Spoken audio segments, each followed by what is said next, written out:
empty hearts and neon lights. Selamat malam teman-teman, ketemu lagi di Inus Project. Kali ini kita akan membahas tentang cara memilih broker forex. Jadi di tips kali ini saya akan membagikan kepada teman-teman nih yang mungkin ingin mencoba sebuah broker baru, atau mungkin teman-teman baru menemukan sebuah broker baru. Tips-tipsnya itu apa aja sih untuk memastikan bahwa broker tersebut memang valid atau bisa dikatakan aman. Itu ada beberapa tips, itu ada 9 tips sih yang saya bisa bagikan. Jangan bosan-bosan. Jadi yang pertama itu adalah tentang websitenya. Itu mudah dinavigasikan atau enggak. Terus yang kedua itu tentang tampilan info-infonya ya, yang ada di broker atau di website tersebut cukup informatif atau enggak. Terus yang ketiga nih yang paling penting kalau menurut saya sih, dari sisi regulasinya.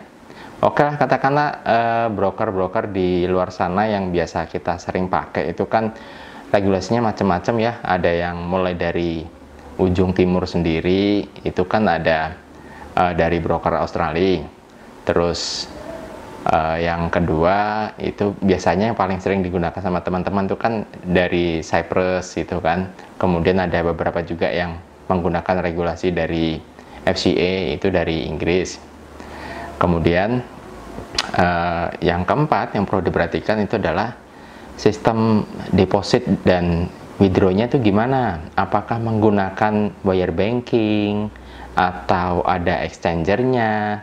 Kemudian kalau sudah tahu sistem depositnya seperti apa, kemudian bisa dilihat rate deposit dan withdrawnya di berapa. Biasanya kalau exchanger itu kan macam-macam sih, tapi yang sepengalaman saya untuk rate deposit itu paling mahal selisihnya bisa Rp500 gitu loh. Kemudian bisa dilihat juga minimal deposit di broker tersebut berapa dolar. Itu nanti bisa dikondisikan. Kemudian yang kelima, ini yang paling saya sering cari tahu, itu kan kita paling sering berhubungan dengan live chat kan. Live chatnya ini dia bener-beneran orang yang berbahasa Indonesia atau orang luar yang menerjemahkan ke bahasa Indonesia. Kadang-kadang kan kita suka kurang gimana gitu ya, kurang sreg kalau si live chatnya atau supportnya itu menggunakan bahasa Indonesia yang diterjemahkan. Jadi rasanya kayak kurang pas gitu loh.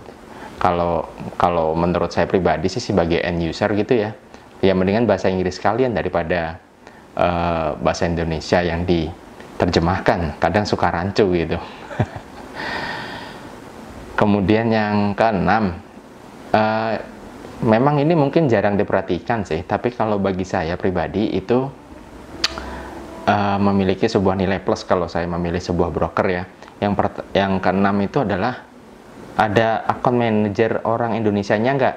Semisal kalau kita yang sering dihadapin sama trader itu kan, deposit saya kok belum masuk ya, atau withdrawnya kok lama ya. Itu kan kalau kita punya kontak person, personal account manager dari orang Indonesianya kan lebih enak gitu loh ya. Apalagi kalau kan nggak mungkin juga kita harus selalu menghubungi live chat terus-terusan gitu kan. Belum lagi ntar antriannya yang harus nunggu 16 orang, 20 orang gitu kan. Terkadang kita sebagai trader atau end user di sini kan bisa merasa lebih terperhatikan lah kalau misal kita punya seorang personal account manager yang memang berbahasa fasih Indonesianya gitu loh. Kemudian baru yang ketujuh itu kita baru membahas tentang platformnya. Platform yang ditawarkan itu apa? Entah MT4 kah atau MT5, atau mungkin mereka memiliki software Java lainnya gitu kan. Itu bisa kita perhatikan. Yang terutama sih kalau kita trader ya, atau mungkin teman-teman deh yang tipikal scalping gitu ya, itu mungkin yang pasti diperhatikan yang pertama itu adalah masalah spreadnya. Spreadnya gimana? Bisa diajak buat trading scalping apa enggak gitu kan. Kalau spreadnya terlalu lebar itu kan ya agak bikin repot beberapa teman-teman yang hobinya scalping atau mungkin punya EA scalping gitu loh. Terus biasanya kalau sepengamatan saya juga, kalau spreadnya kecil bahkan sampai 0 gitu ya, untuk euro atau major euro USD atau major currency lainnya lah gitu kan, itu biasanya ada cas komisinya, terutama yang dari broker Australia ya, karena saya paling sering banget tuh trading di broker Australia. Saya suka di sana karena memang ya, saya bilang kalau soal spread itu nggak ada obatnya lah kalau di broker-broker Australia itu ya, bener-bener tipis gitu loh. Terus soal eksekusi ya fine-fine aja gitu loh. Tapi ya toh pun ada komisi $7 per satu lotnya gitu kan ya, jadi per setnya $3,5 bagi saya sih nggak masalah kalau saya. Kemudian soal swap itu pasti banyak yang ditanyakan sama teman-teman kan, ada swapnya nggak gitu kan. Soalnya kalau ada swapnya agak sedikit memberatkan. Kalau saya pribadi ya, kalau soal swap itu so-so sih, mau kita kena swapnya berapa lah, kecuali kalau kita itu entry-nya di berapa ya, 20 lot 50 lot, itu mungkin kerasa. Tapi kalau sebatas cuman ya baru 0,1 atau bahkan 1 lot pun kan, kalau kita tipikal swing ya itu mungkin bisa jadi pertimbangan gitu loh. Tapi kalau swing yang sampai berminggu berbulan menghold itu mungkin agak sedikit menjadi pertimbangan gitu loh.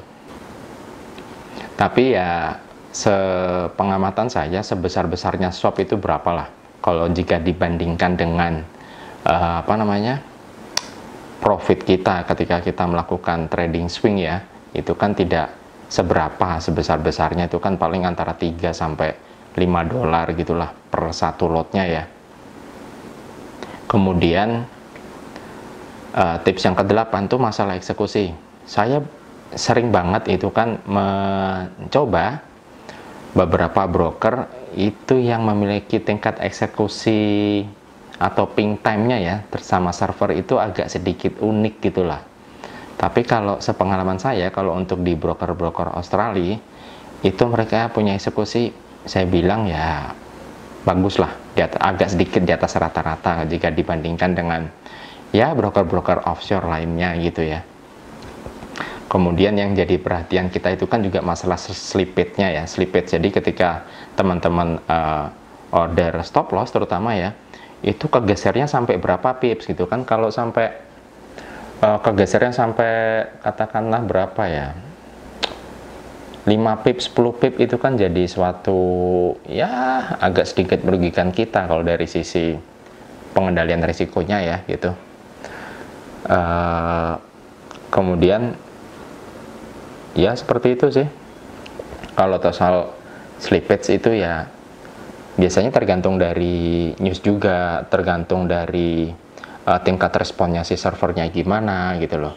Kalau teman-teman ingin mencoba, katakanlah ketika server itu bagus apa enggak ketika news, mungkin teman-teman bisa coba order dulu di 0,01 lot. Dia tingkat eksekusi menghit itu stop loss seperti apa slippage-nya. Itu saran saya sih. Kemudian kalau bagi teman-teman ngerasa ini broker memang ya slippage-nya masih normal-normal aja, baru bisa mungkin ditingkatkan nilai depositnya. Seperti itu. Kemudian yang ke-9 itu ada edukasinya nggak? Kan belum tentu semua teman-teman yang lihat channel saya nih sudah mengerti tentang trading secara overall gitu ya.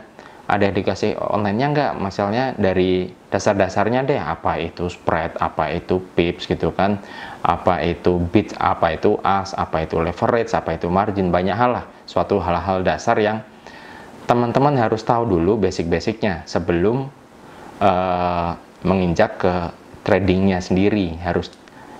Harus tahu banyak belajarnya gitu loh.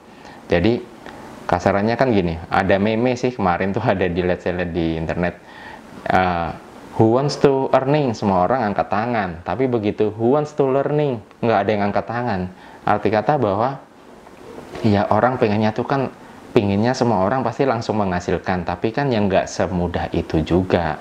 Saran saya sih ya memang harus belajar, nggak mau nggak gitu loh kalau soal, apalagi tentang trading forex ya, dimana itu kan ya resikonya pasti tinggi, itu sangat tinggi. Tapi kalau soal keuntungan nggak usah dibahas. Yang kita bahas di sini adalah resikonya gimana dulu nih, gitu kan, cocok nggak sama profil kita gitu. Oke teman-teman, nanti di link di bawah ini akan saya sertakan untuk sebuah broker yang saat ini sedang saya jalani secara eksklusif di channel saya. Teman-teman nanti bisa cek linknya di bawah. Kalau nanti ada teman-teman ada pertanyaan, nanti akan saya sertakan link juga grup Telegram ya. Nanti teman-teman bisa tanya jawab sama saya seputar broker zero markets itu.